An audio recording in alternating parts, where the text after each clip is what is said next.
All right, welcome to another edition of Story Time with Uncle Sage. So, you might have heard me mention that I have been involved in martial arts and the MMA. And so that means training, and that means going to camps and participating in seminars and that sort of thing. And so this story goes back to around the year 2000, so 17 years ago. And it's the story of the time that I sparred with, it was kind of a fight, with a UFC fighter.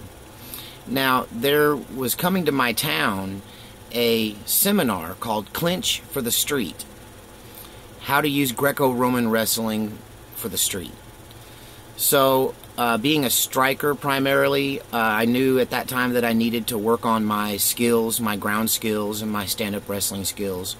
So, I didn't ever do wrestling in high school, so, I had a hole in my training that I wanted to fix. So, I attended this seminar. I think it was like $150. And it was kind of trippy because it was in a really bad neighborhood, like in the barrio.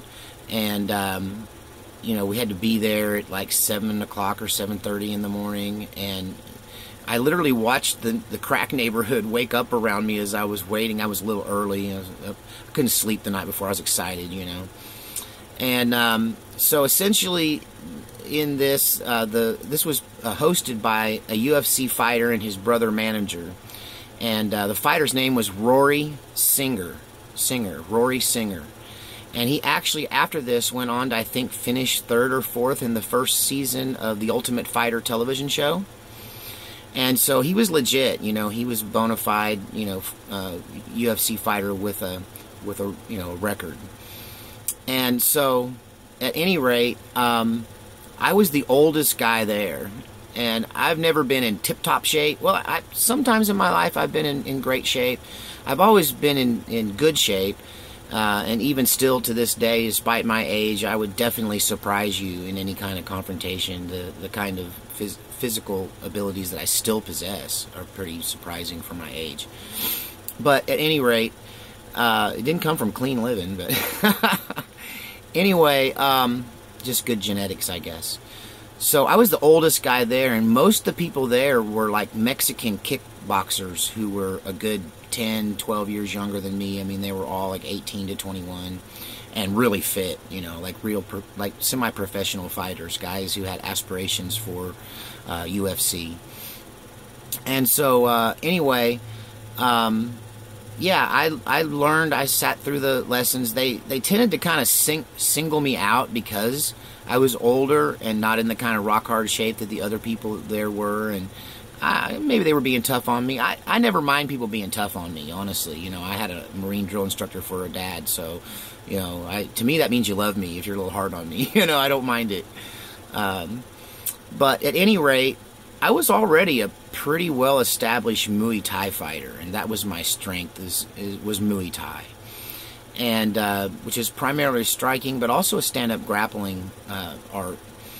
And I would say at that point in my life that you needed to have a black belt to hang with me, pretty much. So, at any rate, yeah, we pair off and we start practicing some of the things that they were teaching us. They also gave us a base course in Brazilian Jiu-Jitsu, operating from the guard, the arm bar, stuff like that, how to pass the guard, the ground and pound, all of that.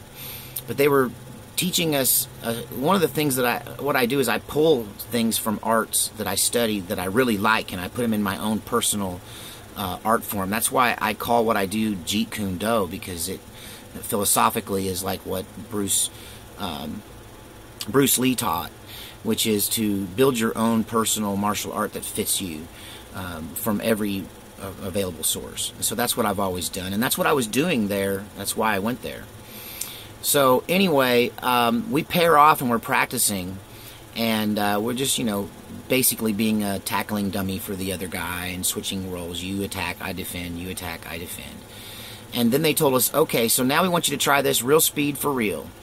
And the idea was the guy was supposed to be able to try to put me in a standing guillotine choke using the methods of Greco-Roman wrestling. And I was allowed to use any method I had just to try to prevent him, and also try to turn the tables on him and put him in the choke instead. And so I paired up with this guy who was, you know, like I said, he was a good 10, 12 years younger than me, in great shape, you know, prime of his life. And I realized that one of the methods that they taught us was to go from a stand-up chest-to-chest wrestling position, and how to hook in, get somebody's neck, pull them into you, put them in a guillotine choke. And part of the method, too, is that when you're pulling down on their head, is you let them think that you're going to let them up, and then you slap them on the back of the neck real hard and push their head down. And I realized right away that if you paired that with the Muay Thai neck clinch and that sprawl position that you use for the Muay Thai neck clinch, that you could just dominate somebody, than even somebody that had strong physical abilities. So when we got to that point where I was allowed to kind of pull out all the stops, this guy tried to choke me out, and I turned the tables on him every time by putting him in the Muay Thai neck clinch, slapping the back of his neck, throwing him into that guillotine choke, and making him tap. And I must have tapped him 5, 6 times in a row, and he was getting so frustrated. He threatened me, threatened to beat my ass. He threatened to meet me outside in the parking lot. And finally, he just pushed out and told on me. So he went over to Rory's brother, whose name I can't remember, the non-UFC fighter, and complained to him. And he said, "Hey, Rory, go over there and roll with that guy and see what he's doing."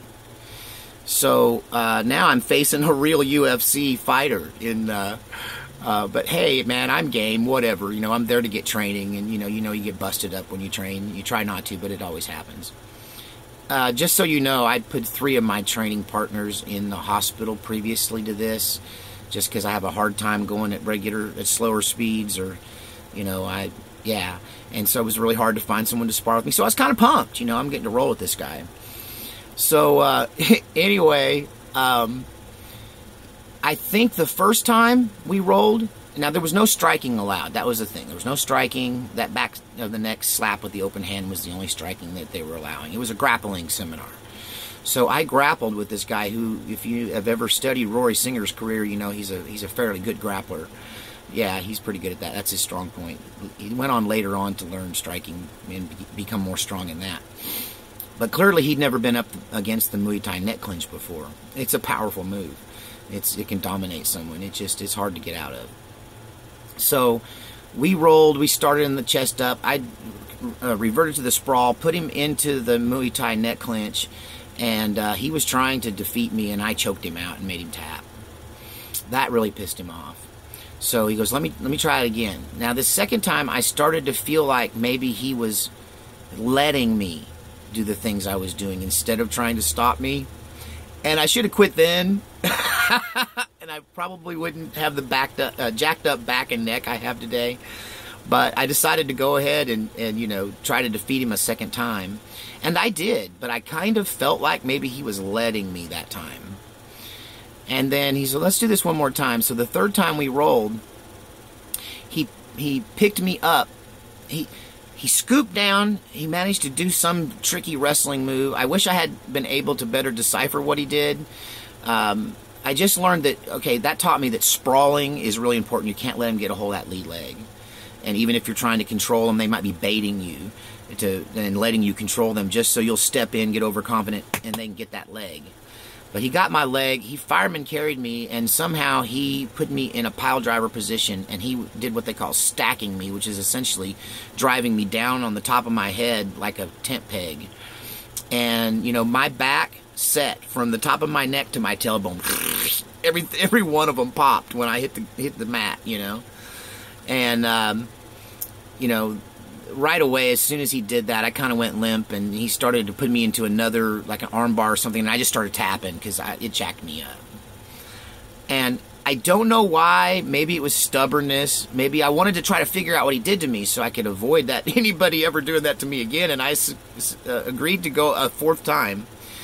And this time when he did that to me and he hooked my leg and he picked me up and he started to put me down on my head, I just started tapping before he could drop me, and he kind of lowered me to the ground. So I took my my thumps. Hey, you know, that guy did wait out for me in the parking lot, and he, you know, that my other sparring partner who got so frustrated with me, yeah, a group of guys had to hold him off of me.